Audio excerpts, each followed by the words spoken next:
So I just want to let everyone know that's in the meeting at the time that we just started recording. We're about a minute in here. So I started the meeting recording, and we'll have that for the town's records. And I'll introduce myself, and then we'll kind of just jump right in. I know we have a lot of team members on the call today. So Jamie or Amanda, I know will kind of definitely weigh in throughout. And if you want to jump in with any information, feel free as we go through this. It's kind of been a team effort putting this together for everybody. So I will get into this.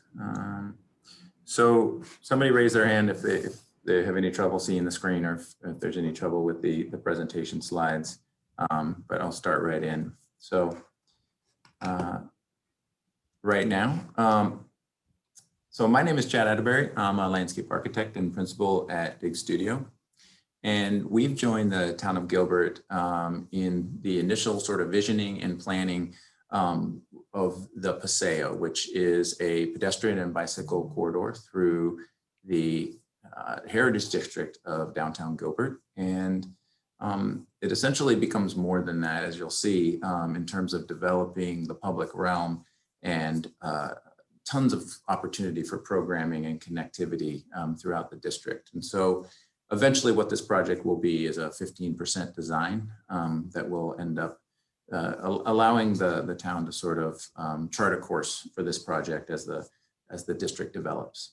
So the team we have together is actually a really broad one. We've been lucky enough to work with a lot of different departments within the town of Gilbert.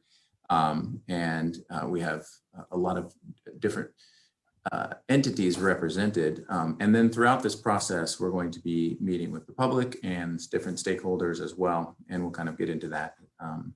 Dig Studio is a landscape architecture and urban planning firm. And we're leading a team in this design effort that includes GCI, who's on the call tonight with us, who's kind of spearheading the public outreach, Wood Patel for civil engineering, Nelson Partners for architecture, and Contour for structural engineering, and which we're looking at for, you'll see, for multiple reasons, as well as RLB for cost modeling at the end of this process. So tonight what we're going to do is we're going to talk about what this project really is, and kind of an overview in this initial step of getting feedback, envisioning, and programming to develop that 15% design. We're going to talk about some of the character and programming possibilities within the corridor and hopefully get some feedback on that. And then we're going to jump into some concept frameworks, and they're not full-blown design concepts yet, and you'll kind of see what we mean by framework, but it's a great time to get feedback on that as well. And then we'll have some time for open discussion and questions at the end.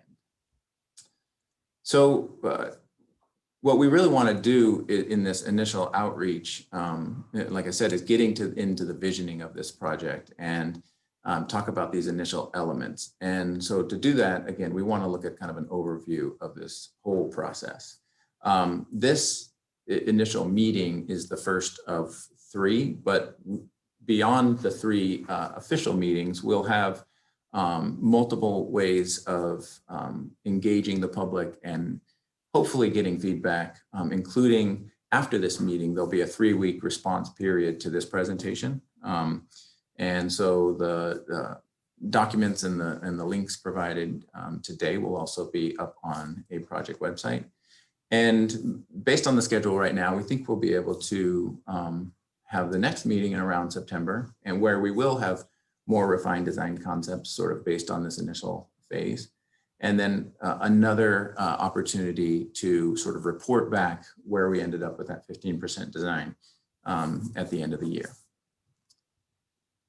And again, the town will be hosting on multiple platforms opportunities to engage with the survey that we will have in the meeting tonight, and also some other materials as we go further into the Paseo process. So they've created an actual page for the Paseo project within their economic development section of the Gilbert website, and we'll have more on that later. So to get into what this project's all about and the project overview and why it could be a real important integral part of the historic districts, the heritage districts development, is that this really is about a pedestrian and bike corridor. And that's sort of at its roots what this Paseo is all about. It's about connectivity, not just through the core of the heritage district, but from Elliott Road all the way to Juniper Avenue. And what we want, even though there's many different types of development along this corridor, is to have a common thread through here. So there's something that's really welcoming and connected, and a certain continuity with the elements that we develop in this corridor. And we also wanted to connect certain public assets like Veterans Park and the water tower that exists now, and future parts of the Heritage District, like what the living room plaza will be for future event space and other development and mixed use areas that will even build on what's so great about the downtown currently. So what the downtown is right now is really what this Paseo will capitalize on, which is a place for people to come together. And there's a lot of great restaurants and places for people to walk and things like that. But it really is that community hub. And so the Paseo, with this pedestrian and bike corridor, really does offer a chance to expand on that and start to have a real vibrant, walkable heritage district. So some of the things that we think about when we start developing program and sort of design criteria for a corridor like this are what's existing now. Because as we create a pedestrian and bicycle corridor that's built on connectivity, it really does have to connect from a design aesthetic as well to all that's already there. And of course, we love all the historic architecture, but the things that are coming online that are new have done a really good job of sort of fitting into that character, but still having new, unique twists on them. And of course, we also have landmarks in downtown, whether it be things like, the historic Liberty Market building or the Water Tower Plaza, the restored Hale Theater, all of those things are really becoming landmarks that people remember when they talk about the downtown. And then there's also the character of the public spaces.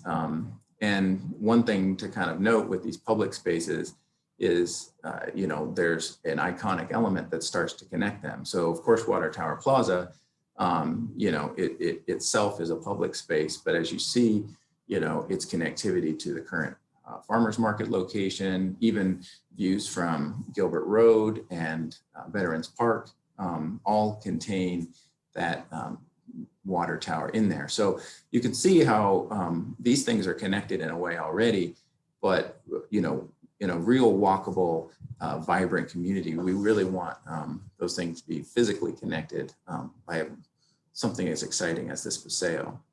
And then all of the different things that people do here are just starting to grow and expand. And so all of the outdoor dining and entertainment and, expanding and building on the farmers market and those kind of things, these are all really exciting additions that we want to build on as well. So as I mentioned, this has always been about bringing people together in terms of the Heritage District and like the whole idea of community within downtown Gilbert is really strong. And so that's kind of what we start with as a basis of design when we think about what the core elements are within the Heritage District and to build on the Paseo. Another factor that we really think about is, again, how different all of the areas that this corridor will link are. And so even within this relatively small area between Juniper Avenue and Elliott Road, you have intimate single family residential, you have public parks, you have mixed use development, both old and new, and new development even coming online in the future. And all of these different types of corridors and the linkages between them really do need that thread of continuity, but at the same time, it's not a one size fit all. So we don't think that, the Paseo corridor will be sort of one constant that doesn't react and respond to its surroundings. So we'll talk a little bit about each of those areas as we go further in. Another opportunity that the Paseo presents is really to enhance mobility within the district and the area at large. The opportunity to connect public space, as we mentioned, but also to connect to current and future bike loops, the opportunity to connect to bus route transit, but also potentially future transit locations that might be along a commuter rail, and really connecting into that area of a real walkable heritage district in the mixed-use area. And what's really important here, obviously, in terms of talking about mobility and connectivity, is sort of starting to identify the areas that really need improvement, whether it's building safer crossings and sort of mitigating conflicts, whether it's looking for those potential barriers and trying to resolve them. There's a lot of things that the pedestrian and bike connectivity of the Paseo can actually resolve and improve within this walkable district. So we've worked with the town for a few months now to sort of talk about all these different issues and start to develop design principles. And when we talk about design principles, it's really about building a set of criteria that as we move forward with the more detailed designs, what we'll have is a series of tests that we can sort of look back and say, are these designs meeting up to these principles and achieving these goals? So one of the first ones is obviously about the bike and the pedestrian having a safe and connected corridor. And again, one of the things that really means is about identifying and resolving those barriers. But once you've created that, walkable, bikeable community, you really want to create a comfortable public realm that it's connected to. And so we've obviously looked heavily at that as well within the Paseo core.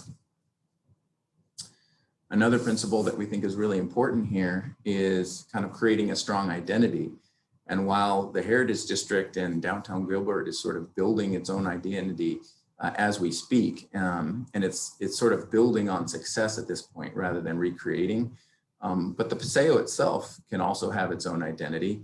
And while, for instance, there is a lot of places to go eat lunch and dinner and sort of walk in the evenings and things like that, there are traditions that could be new and things that could be expanded on in terms of entertainment and events and other types of mixed use, things that could draw people down and bring the community together. So some of the ways that we really want to, build on that identity starts with things like wayfinding, environmental graphics, and sort of outreach. And we'll even discuss those a little bit further as we go on here into programming. Another principle is about really activating the space. It's about programming. And we have here kind of half jokingly that, 18/7, 365, and not 24/7, because, it's not really meant to be that type of district. But at the same time, we really do think that this is going to be an all year round draw, and those, nice activities for people on a daily basis, a weekly basis, and leading all the way up to those things that are, larger for holiday events and things like that. But, creating spaces that are highly attractive, highly programmable, and really can help, spur new development and keep all the vibrant excitement that's down in the downtown right now. And again, getting into the multimodal side of this, we really want to create not only a corridor in the Paseo, but also sort of keep promoting what is great about the district now in terms of district parking opportunities for ride sharing and other ways of engaging with the district. So any types of, whether it's new technology or just expanding on, the simple pedestrian and bike routes that are so great. now, those kind of things are things we really want to promote within this corridor. And then, sustainability is obviously really important.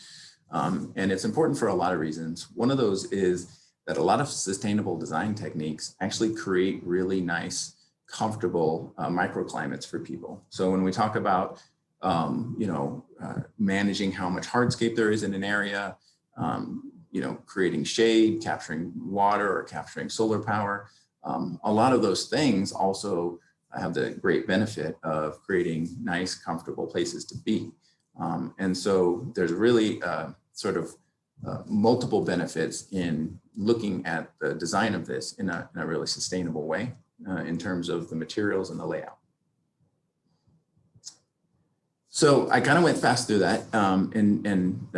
Again, if there's any questions, please let me know. And one thing that I think that I wanted to kind of go through that kind of quickly, because I know we have a lot still to cover, but I think is really just important to get to this point where we can start to engage. So at this point, we're going to enter in the survey that we have into the chat as well. And so feel free to follow along with the survey because it sort of matches up with some of the slides. But also, you don't have to. You can click on that link later or even find it on the website that the town has created after this meeting. And again, we're going to have responses for this stage of the project open for 3 weeks. So I think that's in the chat already. And I think there was another comment here.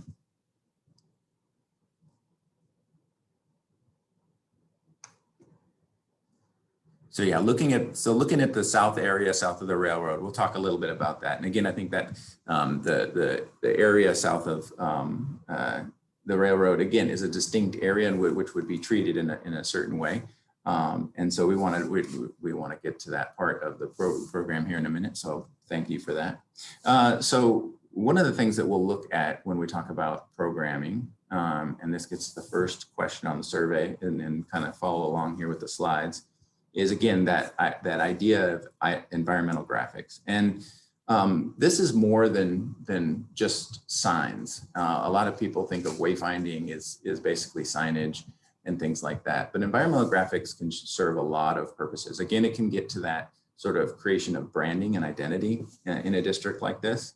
And it also can start to really add to the safety factor of a corridor like this, because the environmental graphics to delineate and give the proper visual cues for bike lanes versus pedestrian areas, where those intersections are, and where people need to be careful for crossings, all of the visual cues of kind of the stops and goes and things like that. And so environmental graphics play a big part in sort of that safety factor as well. It can be used to develop sort of, new program and exciting kind of vibrant new things, but it can also be used to really connect a project like this to the historic character of a district. And again, that those pieces of continuity that could stretch all the way through the corridor, I think it's really important to start developing a palette for those. So we want to hear from you guys what the most important or what the most impactful sort of examples of this might be within this project.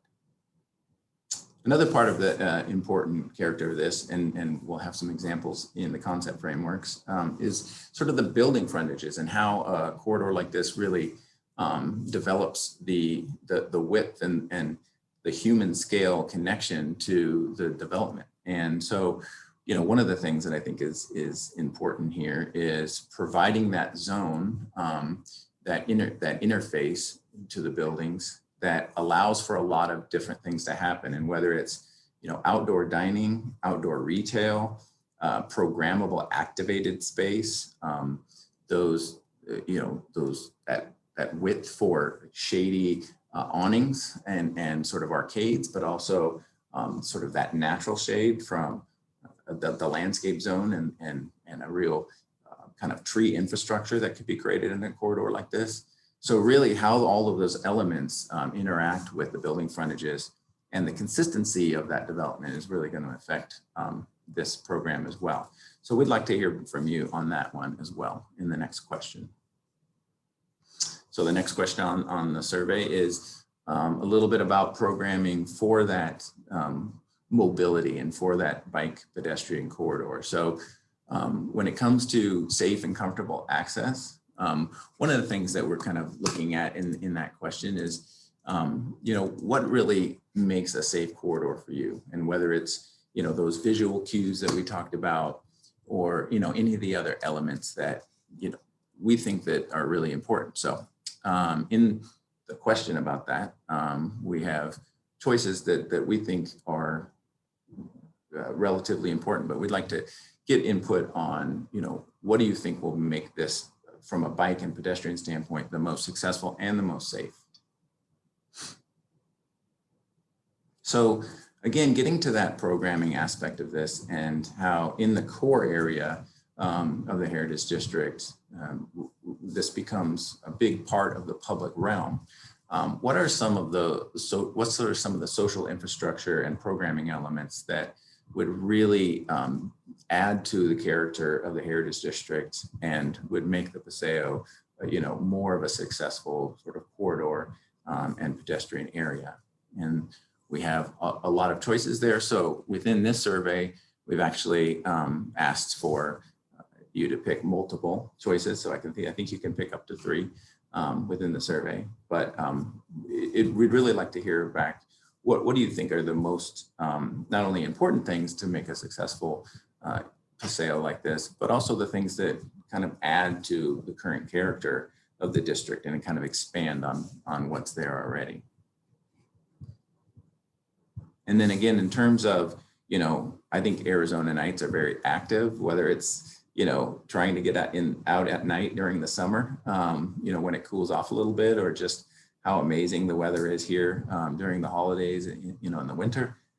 The night times are really active, and the downtown is a perfect example of a really great activated space. So as we look at things that could expand on that, and program that could expand on that, with spaces like the Water Tower and the future Living Room Plaza being connected with a Paseo like this, what are some of the programs and sort of nighttime elements that you think would be most successful and really are the most important for us to look at putting into this?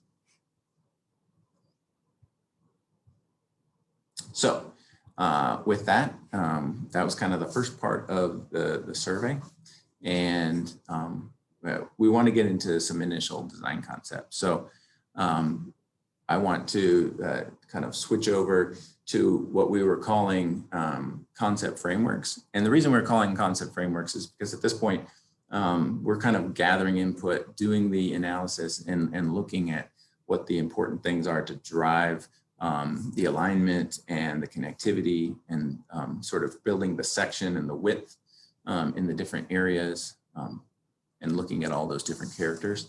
And so by doing that, we've developed a few options, but at this point, they're still very high level. And so nothing that you'll see here within these concepts is set in stone. It's just sort of looking at all of the different elements that it takes to build this corridor. And as we do that, we want your input on some of what the important parts of that are. So to drill down on a little bit about what I talked about earlier in terms of, that segmenting of the corridor and not kind of a one size fits all. What you'll see when I refer to the Paseo core is that area between the railroad alignment, essentially, and where the farmers market is held currently, and Water Tower Plaza, and moving north to essentially where Vaughn Avenue is. And so we look at that area as sort of the Paseo core, because there's a lot of events and programming there already. It obviously gets a lot of activity, mostly in this area from the parking side, but there is a lot of activity in this core area already. And when we look at trying to encourage future development, more mixed-use retail, more restaurants, more entertainment opportunities, and a lot of other things in this area, this is where when we talk about a lot of those program opportunities and things, this is kind of the core area that we're referring to. And so there's a lot of uniqueness though, as we go from that core, both north and south. And so we'll talk about how each of those is kind of unique and would be, although connected with that thread of continuity, they would be sort of treated differently in that way. So, all right. So we'll look at the Paseo core first, and we'll talk about a few of the frameworks that we kind of started to work through and a few of the key ideas that we think build these frameworks. Option one is something close to what the existing town's master plan shows in terms of the kind of this framework and how future development might develop around the corridor. All of this, again, is in the current Heritage District Master Plan and also the redevelopment plan, which are both available online through the town's website. And in concept one, one thing that's kind of was really key to us is, again, how do we link all these public spaces together, but really have a continuous kind of thread that has its own sort of identity. So as you can see, this corridor would be engaging with the water tower plaza and having public space that could sort of expand on some of the water tower's programmability. And then as it goes to the north and passes Vaughn, or Page, excuse me, you could do the same with what the future living room plaza event space could be, and kind of expanding on the scale of events that could possibly happen in that space. One of the things that we notice with this alignment is that there really is a lot of open space, a lot of open public space associated with this master plan concept. And so we would look at ways of sort of developing the Paseo in this plan to sort of take advantage of that. But also because of sort of an abundance of open space in such a short block section there, we really would want to be distinctive about where that circulation route was from. And so, beyond just giving opportunities for sort of programmability and events and things, that walkability and sort of the ability for people to move safely through the corridor would have to be maintained as well.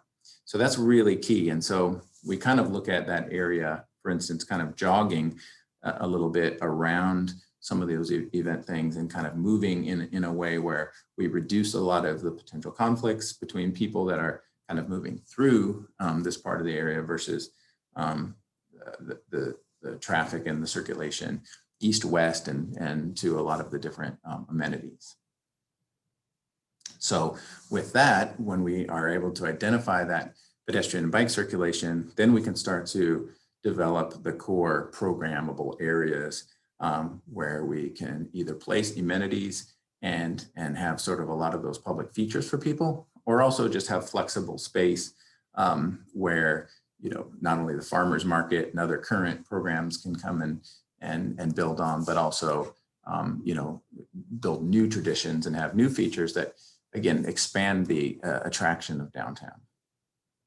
And of course, a lot of that will also focus on what the potential programming of the new event space, that what we're referring to as living room plaza in the current master plan, and all of the different things that could be. And again, it's not something like stadium concerts and things like that, but a great opportunity to have a sort of a little bit of a larger gathering space with more programmability for music and food and outdoor dining and a lot of kind of activities that people would really love to see in the downtown Heritage District. So looking at other ways of sort of developing off of what was sort of in the current plan, well, we looked at, again, that opportunity that existed with the Water Tower Plaza already being there. And is there a way to sort of consolidate that open space and the event space of the living room plaza and actually make that a benefit? So what we looked at with the park to park Paseo is this idea that that living room open space could actually move down and expand, because this is a pedestrian and bicycle corridor, and we've kind of taken the vehicular traffic kind of out of that north-south route. Is there a way to really capitalize on the iconic nature of the water tower and expand in that current public space? The additional benefit of that is really building that architectural edge. And we talked about that a little bit before, about the importance of that interface between the development and that architectural edge. And the development and the continuous edge is something that's really important in a lot of pedestrian corridors and paseos all around the world. Sort of when you look at some of the most beautiful and nice walking areas, there is a human scale created by both tree infrastructure and architecture and other sort of vertical elements. And so creating some continuity along the Paseo, as well as consolidating that event space, has a lot of benefits in terms of programming and all the sort of the different elements that could happen there, as well as really kind of expanding some of the possibilities in terms of what types of mixed-use development could activate that space. So again, we want to start to look at how to safely move the pedestrian and bike circulation through that area, and how those routes and the event space can sort of combine to create a programmable area that's really flexible and can change throughout the day and the week of the year.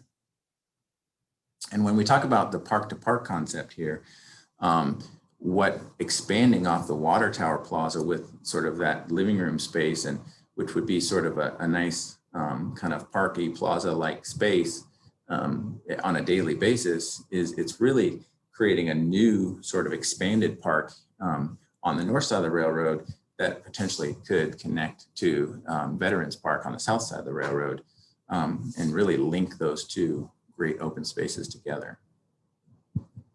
And that's kind of what we see in the benefit of having this living room space kind of potentially be an expansion of that water tower plaza space. So looking at the third kind of framework that we thought would really offer a diverse opportunity to the two we previously discussed, the linear living room was what we called option 3.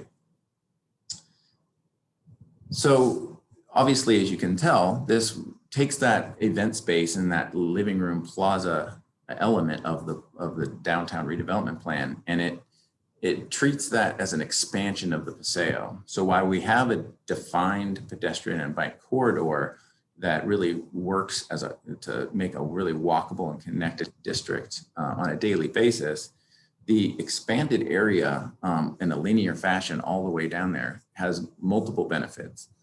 It really does play on the flexibility of the Paseo area in the core, where we can have multiple events happening at once in all kinds of different scales, both small and large, and have the opportunity to activate a lot of different programs with that sort of added width all through the corridor.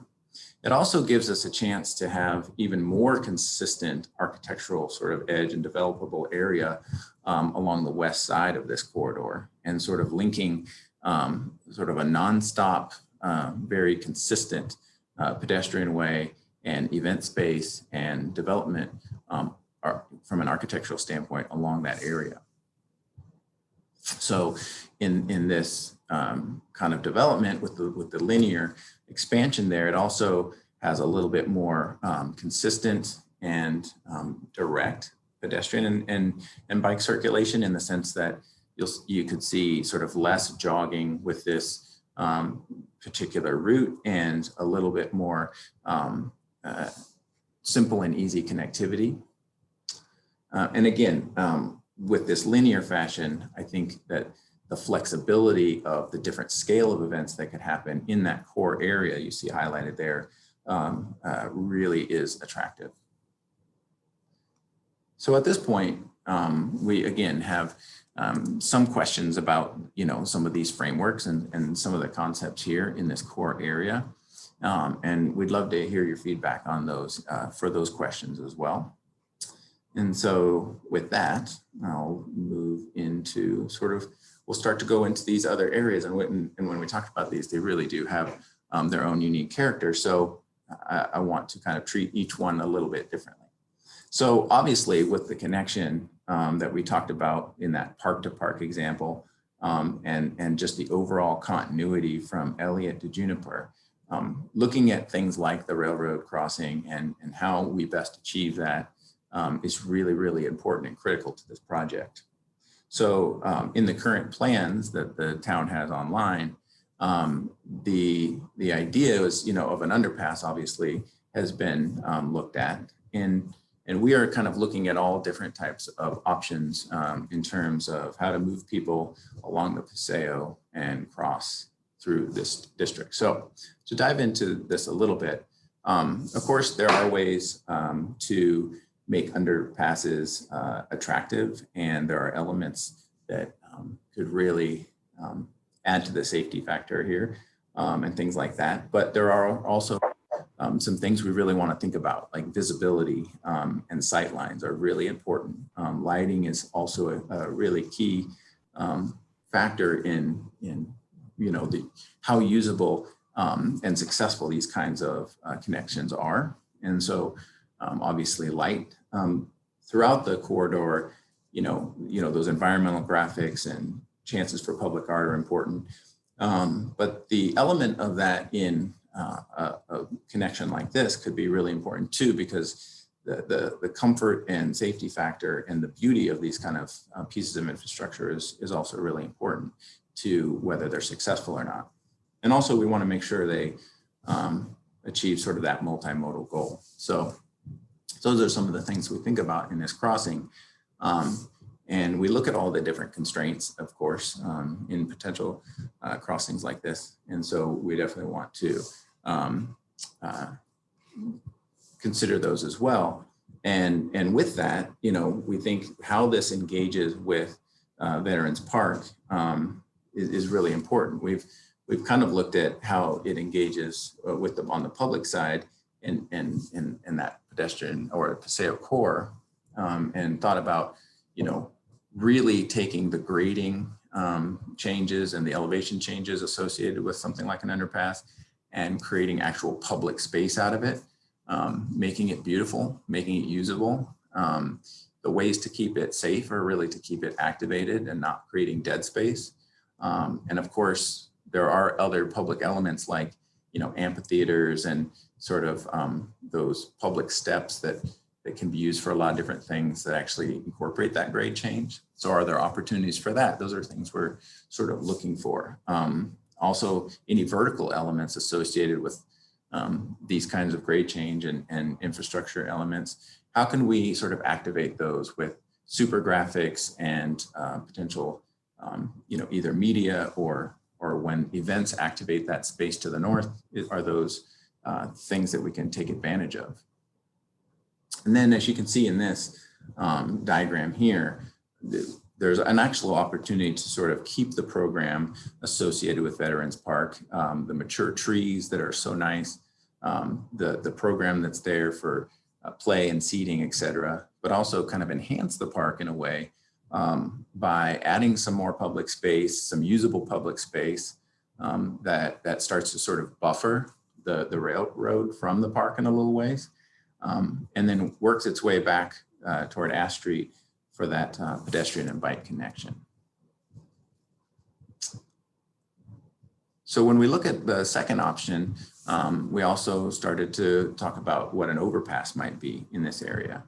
And again, with the priority being safe and welcoming pedestrian and bike kind of traffic, no vehicular traffic, obviously here. So this is about just people crossing over from kind of that park to park idea. And again, we thought about ways in which this could be done very kind of simply and in ways that would leave the park program there, but also sort of enhance the park in a lot of ways, and potentially could offer some new features, be very accessible, but not take the park away, but instead enhance the park.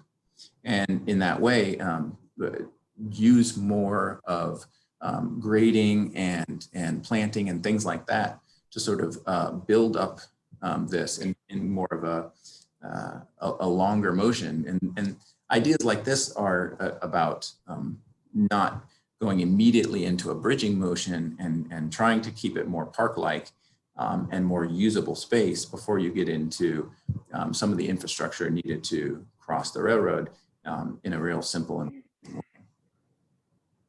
and again, those ideas of when an overpass would land, there's a lot of opportunities, whether it be ramping movements or stair movements or elevators, in terms of engaging with that overpass down into the public space. But we're really looking for opportunities to make that activated and multifunctional space and not just infrastructure to kind of go from point A to point B. So there's a lot of really beautiful examples on how to do that. And I think within the Paseo core, that would be something that would be really important. So again, within this survey, we have an opportunity to sort of get your ideas on what you think are most important between those. And also there's a place to kind of comment within those survey questions about how those different options might work within the Paseo. So to look a little bit farther south and again, kind of continue from the core through that connection across the railroad and through Veterans Park, we enter sort of a new area and a different character in the sense that it really is about, again, keeping the neighborhood character, the parking and the functionality of the circulation, but really adding a more pleasant pedestrian experience and walking experience to the neighborhood. And more safety for bikes that want to move through that neighborhood. And so in terms of this connectivity of the Paseo, you know, and this is a different type of character here in the south. So this is the existing Ash Street section as we sort of, if we were on the street, we would be looking north. And this is the current character of the street as sort of a prototype, you'd say. And one of the ideas that we had to sort of keep the program of parking along the street is actually utilizing the sidewalk on the west side of the street and incorporating sharrows. And what these really do is start to, again, help to prioritize, you know, the pedestrian and bike experience and start to create those environmental graphics that really add to the safety of walking and biking along the corridor. But one thing that might be important within this certain area to kind of expand on that is even to expand on the current trees that are in the corridor along Ash.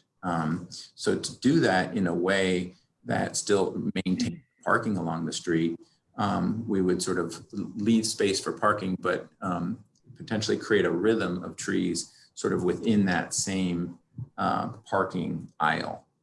And I think that there's ample opportunity to do that without sort of taking away any of that. And I think those trees could be a real enhancement. And as you can see on this side, it would be sort of expanding what that, you know, pedestrian connection for the Paseo would be on the east side.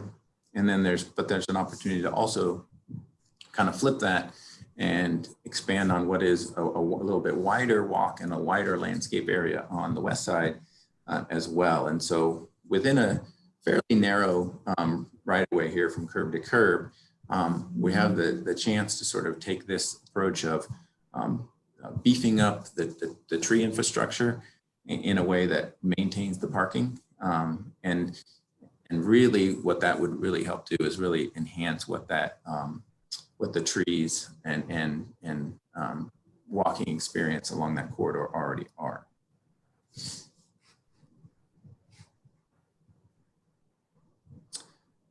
All right. So I see there's a few comments within the chat section, and so what we're going to do is I think we only have a couple more sections here to go. So what we're going to do is we're going to go through, look at a little bit at the north side of the Paseo, and then come back and we'll start to open it up to discuss those items as well.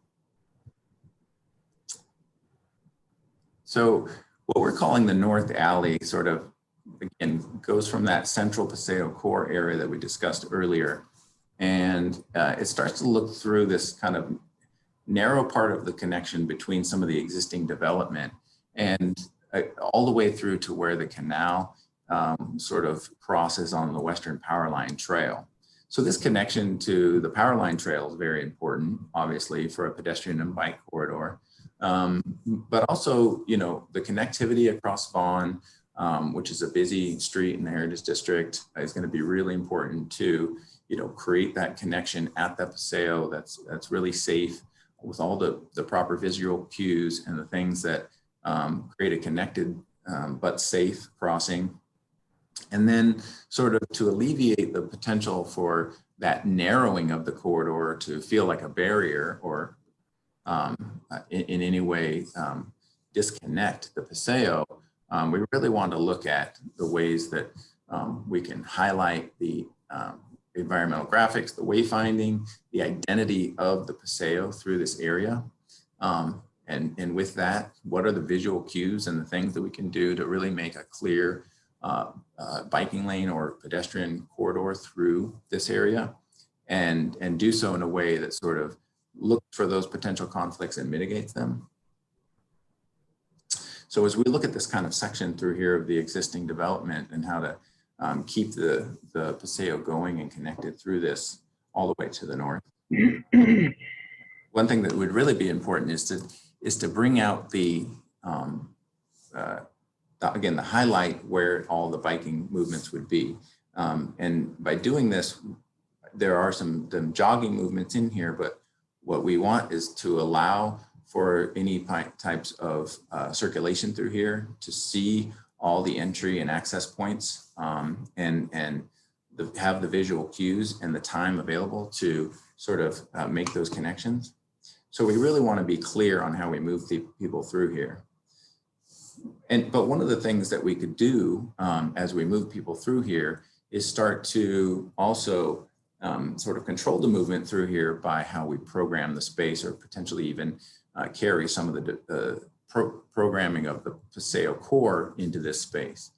Some of the ideas on ways to do that are start to activate that garage space on the ground floor in ways, and whether it's visually sort of engaging elements on the facade, or even the stairwell itself of that structure. And you can see ways in kind of doing that here within these examples. Or it's creating more shady avenues through there, more visual cues, or places where people can activate it with things like program for performers and things like that. So the ways that we can bring the character of the Paseo through here are going to be really important to kind of keeping it a safe route that people feel comfortable moving through. So here's an example of, again, how can some shade and some activation of the structure, graphics and things that kind of give your attention, start to delineate space where people are walking versus where people are sort of moving through the Paseo, et cetera. And you see that this model is actually sort of modeled after the existing building, and the opportunities to sort of do that have been done in other sort of areas around the country, and some exciting, really vibrant Paseo precedents that we've looked at. We really do have some of those opportunities here within this section of the corridor that I think could really not only enliven it and make it feel part of that connected Paseo, but also actually make it safer. So when we connect through the Paseo and all the way to the north, one thing that's really important, again, is to make that connection all the way from Elliott Road to Juniper Avenue. And so the current development that goes from the Western Power Line Trail all the way to Juniper is a private development, but they're working in partnership with the town on a development plan currently.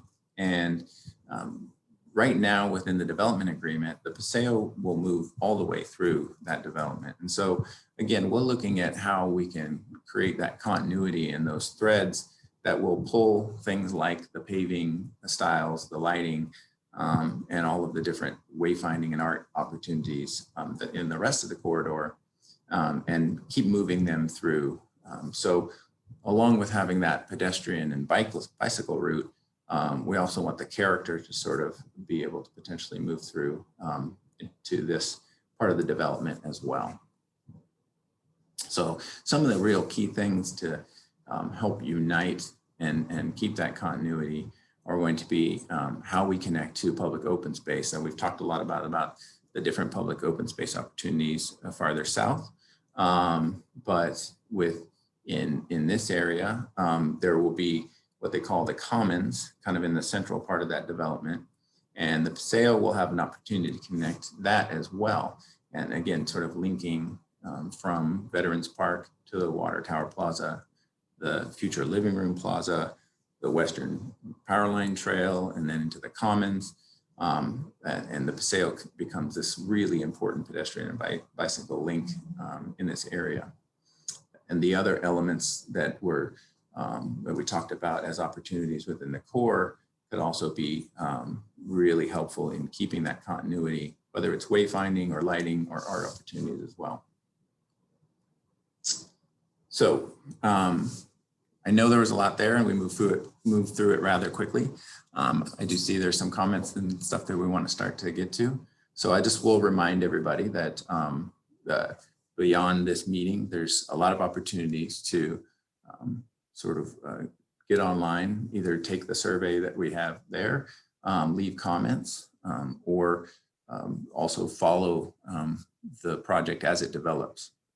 As I mentioned, this is the sort of the first engagement in this really early stages of the project. And so when we have developed more concepts based on feedback and the work we're doing with the town, we'll have another opportunity to come back to everybody in September. So with that, I will go back here a little bit so I can get an overview, and then we can kind of open it up for questions and comments. So let's see here.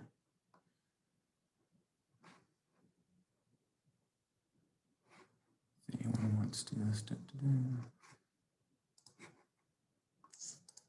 Okay. So I'm just opening up the chat here.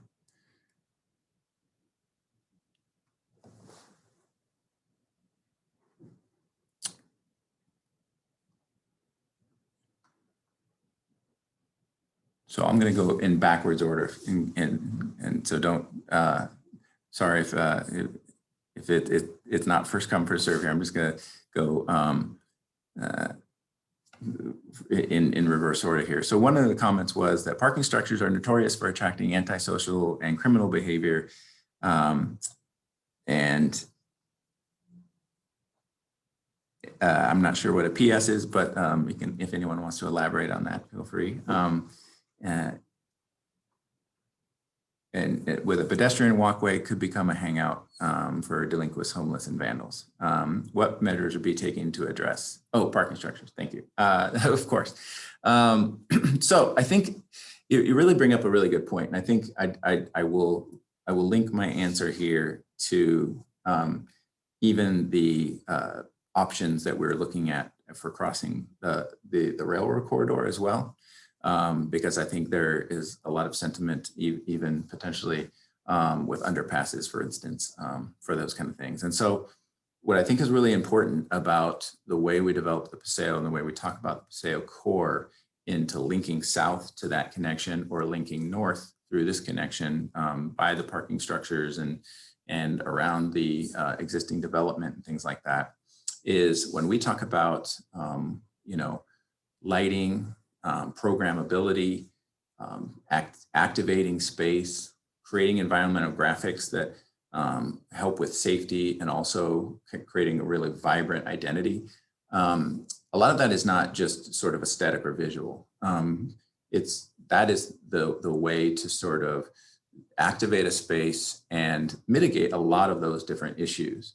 And obviously, the downtown is a really popular place. There's a lot of people moving around at lots of times a day. I haven't been down there in the last 4 months or so that people are getting out and about again without it being really busy. I go down there multiple times a week. And so it's really about how to, make people when they come to the district feel safe. And that includes moving from the parking garage to whatever venue you might be going to, and moving through the district, even when you might not be, going to a restaurant. This Paseo, I think, is really an opportunity to have people feel safe moving through the district in that broader mobility context that we talked about, and linking, the schools and the neighborhoods through the district in a real walkable and safe way. And so, again, I think those elements that we're looking at potentially there to enhance that kind of corridor really will help with the safety factor when we make a place more active, more well lit, and a little bit more vibrant in terms of, those kind of things. I think those things all go to mitigate, any kinds of issues with that. Chad, this is Amanda Elliott. I'd love to just make one comment as well that I think is really critical. I turned on my camera there.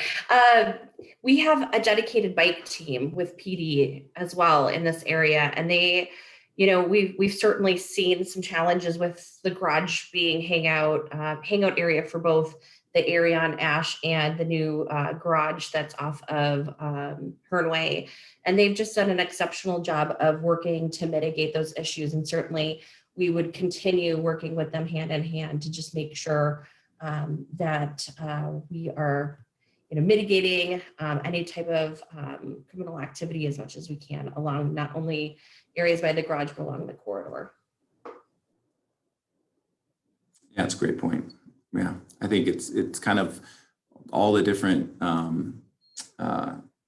assets available to the town, I think are kind of in play here when it comes to, using the what they call CPTED, crime prevention through sort of environmental design, but as well as teams like that are really really focused on keeping this area safe and having eyes on, and again creating a kind of a really activated and well lit space, I think is important too. There was a question about, will this proposed Paseo be about 9 blocks in length?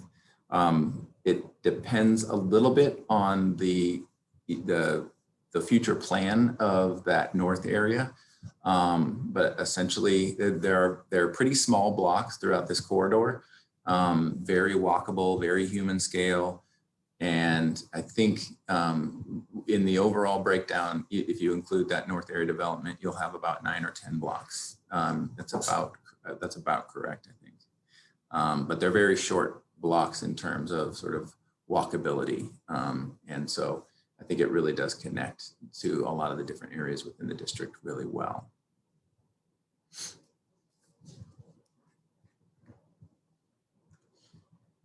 So to go back a little bit here, again, I'm going a little bit in reverse order.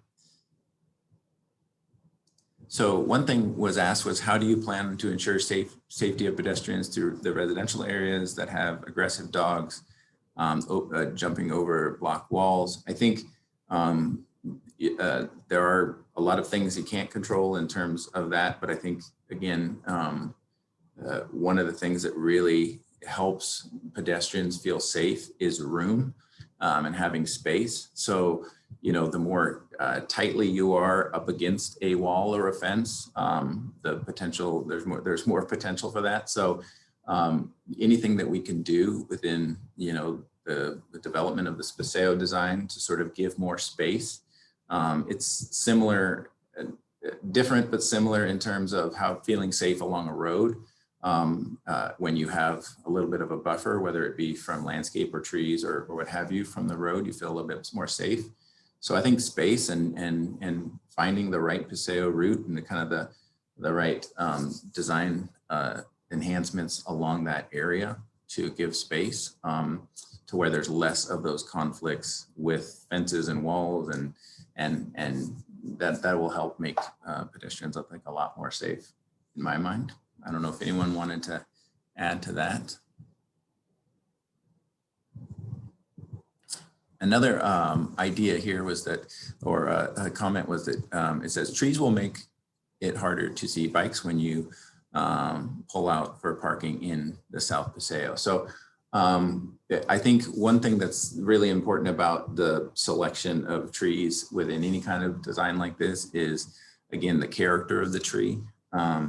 We obviously look for what we call standard trees, which have a single kind of more vertical trunk, base shape within the branching structure, so that you have that clear height. There are standards within the town of Gilbert where you have sight lines that have to be maintained at the intersections for spacing of where you can put trees, and as well as the clear height of the canopy of a tree and things like that. So it's a really good point, because if you don't maintain those kind of sight lines, then you might run into those kinds of issues. So, as we talk about the opportunity to potentially enhance the corridor with more trees, we'd have to maintain all those sight lines, and the spacing of those or the areas that they might be implemented would definitely have to take that into account. It's a really good point. And the town does a great job of sort of like maintaining those visibility triangles at intersections, sight lines for cars. A lot of that is based on design speed as well. And so that's the other thing within this residential area. It's really about, traffic calming and making sure that those kind of elements keep a safe flow of traffic. And a lot of times having that rhythm of trees actually has been shown to calm traffic and help in that respect as well. So those are things that we have to take into account to make sure that we didn't create any issues with that. So one of the things that was also mentioned here was about the sidewalk that goes along Gilbert Road. So and I think I think there's others that are on the team that definitely could add to this as well. But I think one of the things that's really important here is there's been a lot of feedback about the connectivity within the district and the walkability, both from pedestrian standpoint, but also from bikes as well. And although, when me and my family go down to there, it's nice to walk around. It's very pleasant within the core.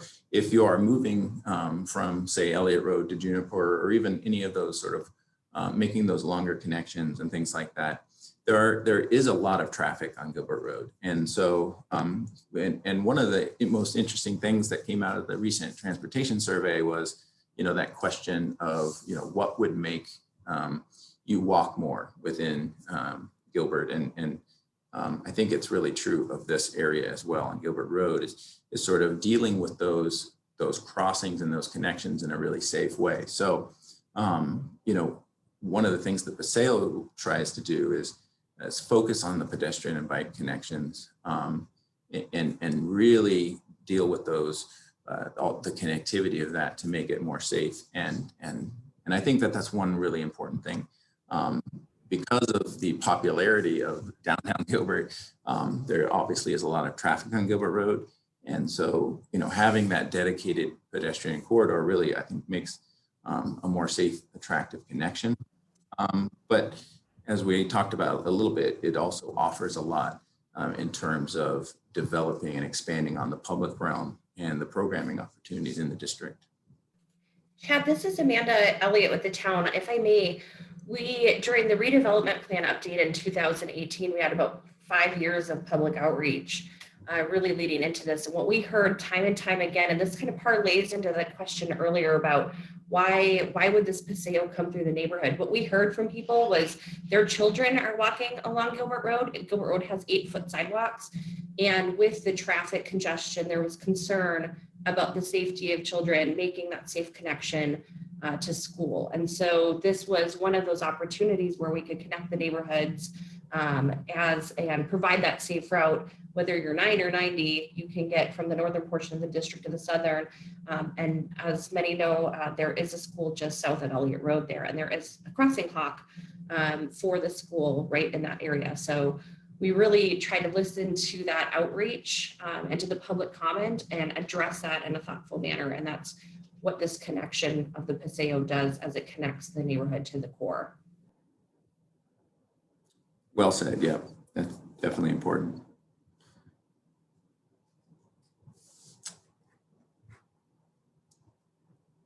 So I'll ask, let's see, I'll ask Brock if I missed anything here. You can drop some, Albert or Brock, you can drop something in my chat if I missed another one here. I'll go here to comment on option 2. Is moving the living room plaza closer to the residential area. It should remain in the middle of the core so that everyone can enjoy the noise. Yes, I think I hear what you're saying there.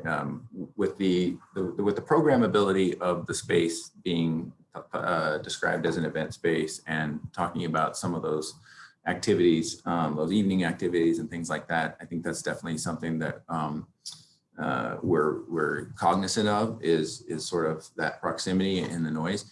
I will say, I talked a little bit about the architectural framing of a space and really helping to create a pedestrian rate by that consistent architectural edge and the interface of the program of those different mixed use elements and the Paseo. But I think also just from a practical standpoint, what sort of consolidating some of that space together in option 2 and 3 might be able to do with that consistent architectural edge is also sort of, containing and building, having an architectural context to some of those types of things, which would obviously help to mitigate some of that noise and things like that. So, when we talk about creating a more consistent and more opportunities for development along there, I think we also have the opportunity potentially to contain some of that as well from a noise standpoint. But it's definitely something to consider, and I think it's a really good point to bring up.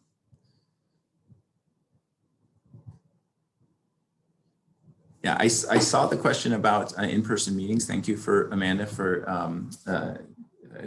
noting that as well. So as we mentioned in the schedule, as we sort of develop these concepts further, we'll be taking all the input we get from tonight's meeting, from the survey, from the online outreach of the next 3 weeks, and we'll developing those concepts. And we hope to have the next meeting be available in person. I think it's going to be a hybrid so that people who want to take advantage of these type of virtual platforms, I think, can do that as well. But in September, we should have another meeting where maybe down in the Hair District or another location, we can have an in-person meeting as well. That would be fantastic. Can't wait for those to happen again.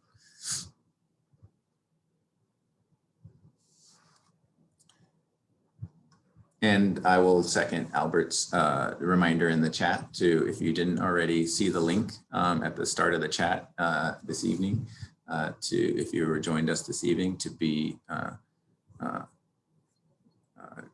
listed in the attendees, we can get your information from that link. And then it also helps us follow up with future information about the project. All right.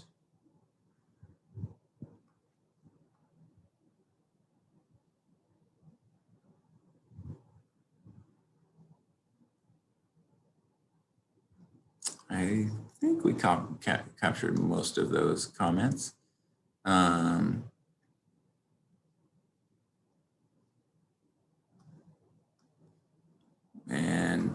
yeah, and so if there's any other, anybody else wants to offer any feedback, again, the survey is there, but also there's comments available that will be I would take advantage of the other line within those questions. To the more information and feedback and ideas we can get from everybody, the better. And we will continue our outreach over the next 3 weeks. And again, the hope is that we really have an opportunity to drill in and incorporate a lot of these comments and thoughts as we come back to everybody in September. One question was, will the plan involve taking over private property? No, not in the Paseo corridor project. This will all be within the public realm. And we show interface with private development, and we hope that the Paseo design actually helps spur more of the exciting types of development that are happening kind of in that core area. But this will all move through the public right away.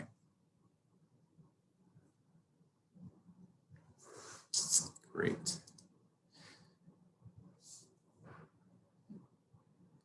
Got a little more time here in case anybody wants to add a question into the chat as well.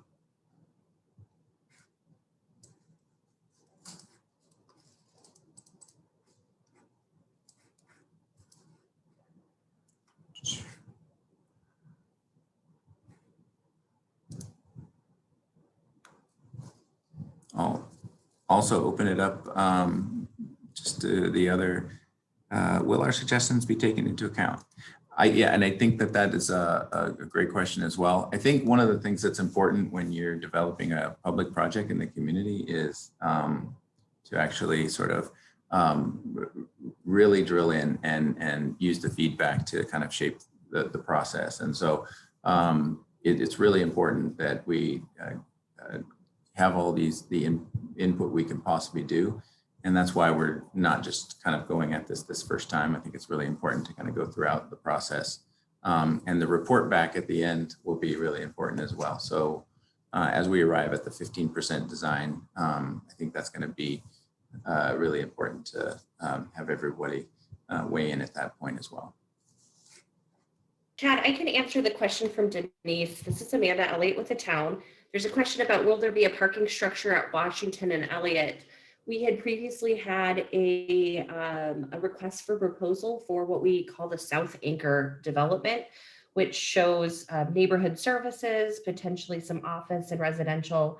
And we were not able to get, to essentially the development we were looking for that really matched the redevelopment plan. So we'll be going back out to RFP or request for proposal for that development site to seek additional responses from developers. And so Denise, there may be a parking structure. We won't know until we select a developer and begin negotiating a development agreement on what that parking will actually look like on the site. So more to come on that. There was a page with that project page about the northwest corner of Gilbert and Elliott. And so we will be updating that as we release the new request for proposal. Thank you, Amanda. Yes, thank you, Amanda. Good update on that. I don't know if I elaborated on the Heritage North sort of development as well, but there are plans progressing that we think will see more of in the fall. And so the hope is that, again, our project can align with some of that and as well. And when we sort of come to the final part of this part of the project, we will be able to show the full sort of character and continuity of the Paseo all the way through. And so, yeah, those other associated projects are kind of developing along the same track, almost in timeline as this. So it's exciting. Chad, there's one other thing. This is Amanda Elliott with the town, and I thought this was an important thing to mention as well. When we go back to the south segment, you may have noticed that one of the options says that there's an option for the connectivity to remain as it is, so not over and not under. What we're really looking for here is to better understand the engineering, the cost associated with this. Is it cost prohibitive? Is it from an engineering standpoint, is it prohibitive to go over or under? And if that is the case, we will look at how do we then connect with an at-grade pedestrian crossing closest to Gilbert Road, which we have been told by the UPRR they are supportive of if we are to essentially kind of reroute just, right along the UPRR and then connect back into the core. So I just wanted to make the note of that, that is certainly an option as well, but we're really trying to understand, what's the best way to move pedestrians and bicycles from, a placemaking standpoint, and then the engineering and cost standpoint. Yeah, no, it's a great point, Amanda. Thanks for adding that. I think yeah, absolutely the options we're looking at right now are sort of all on the table, and the feasibility of those is one of the things we're trying to drill in onto right now. And so there's nothing set in stone with any of these.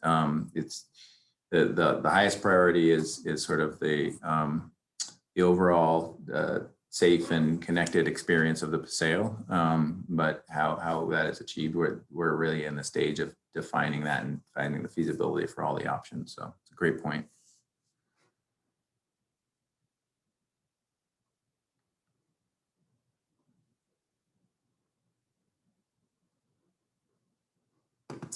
All right.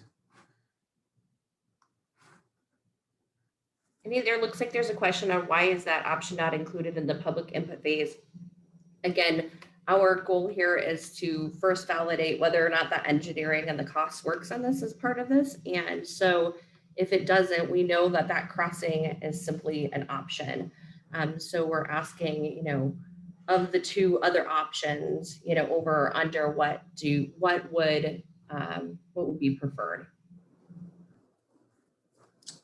Yeah, that's a great way to put it. Yeah, it's not that it's excluded as an option. I think that a lot more investigation is needed in terms of the feasibility of the two that were shown. But I would say at this point, all types of connections and options are sort of being looked at, and also within the sort of the various frameworks that we talked about, we are looking that there's no crossing option that sort of marries up with one or the other, or they really are sort of looking at the different frameworks of the sections and the different options for each. So there's nothing exclusive about any of those in terms of the type of connectivity that could make those work. But yeah, thanks for that question. I think it's good to clarify that.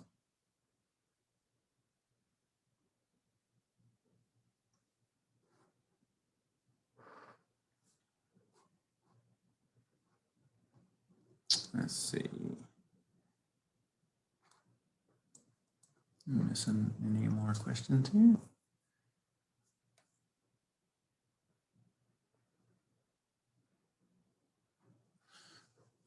There are some comments in the chat, and I just want to reiterate that even though they might not be posed as questions, I think the input is still really good, and we will be logging all these as well. And just a reminder for anyone who wasn't on in the first 5 minutes, we're able to record this and as a way of sort of making sure that we get all this feedback into the process.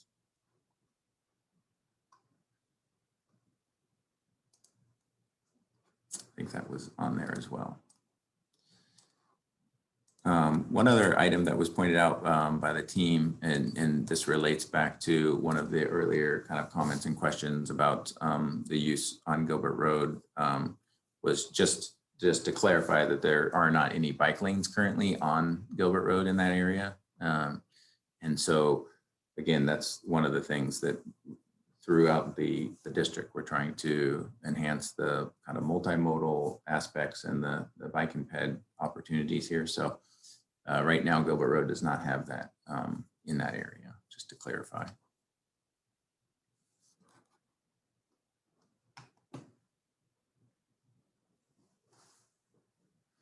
So one comment was about the overpass and its impact on Veterans Park. I think the idea of livability is a really good comment. One thing that we talked about internally as a group, both the town and the design team, was maintaining the park as a park, keeping the function of it and the feel of it, and as a neighborhood park is going to be really critical. And that's one of the reasons I think trying to take some of the area, especially the area along the railroad corridor, one of the ideas behind that option potentially was actually letting the connection of this overpass be a little bit of a buffer from the railroad in a way that was not just sort of more of a hard piece of infrastructure, but something that can actually sort of be more at grade kind of park space in that way. And using that way as a way of potentially even creating more usable park space beyond protecting the program that was there. So that's the intent, and whether that be it becomes feasible or not, or can be done in a way that actually, again, creates that kind of livable, usable park space. That's what we're really drilling into to find out as we refine the options. But it's a really important point. I think that's our intent as well.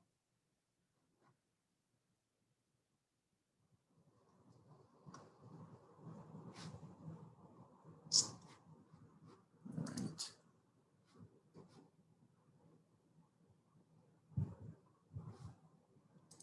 Yeah, we got anything here?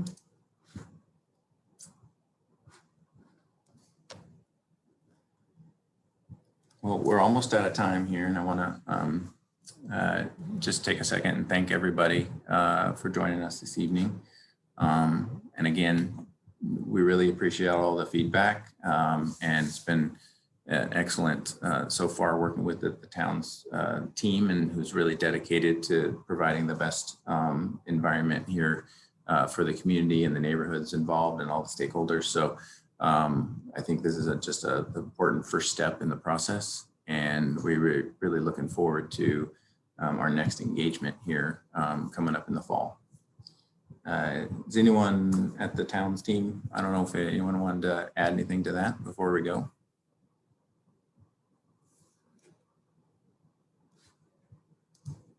This is me, and I just wanted to say thanks so much for everyone who's joined and provided input today.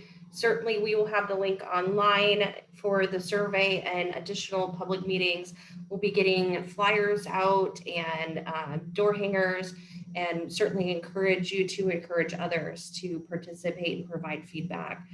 We are better, we'll have a better design and a better project with that. So we just thank you so much. Yes, well said. Thank you.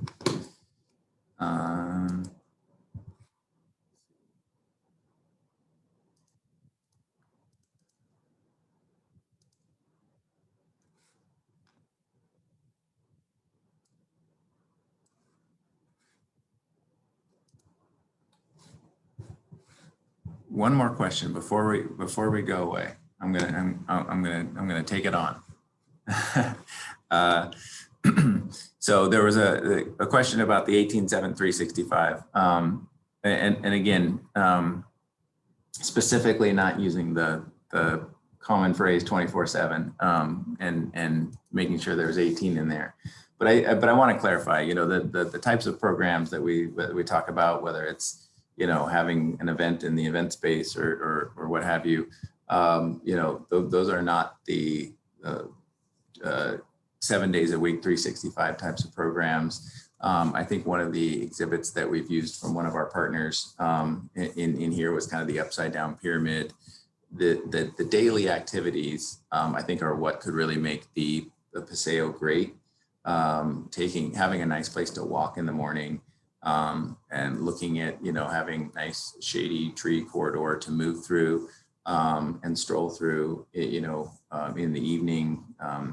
The connectivity when you're coming back from the restaurant at night. And again, it's about that safe, connected pedestrian and bicycle corridor and things like that. And a lot of those more passive program and amenities are actually one of the things that really makes that thing great. So those are the things we want to fill out, you know, the days and the weeks and the hours with, in those kind of things. And so I think that's really important to kind of consider is that, you know, that upside down pyramid that was in that graphic. I know it's kind of hard to read, but the idea is that the wide side of that thing that makes the daily use is really those sort of that core program of a safe and walkable corridor through there. So I just wanted to kind of clarify that as well.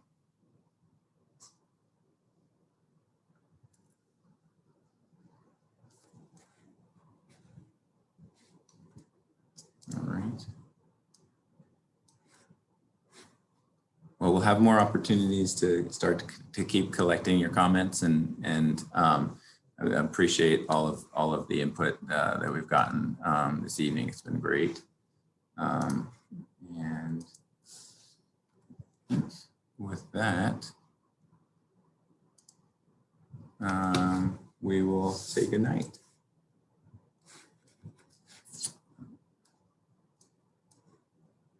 All right. Well, thank you, everybody. Thanks, Chad. Yep. It was great. I appreciate the evening. Thank you very much.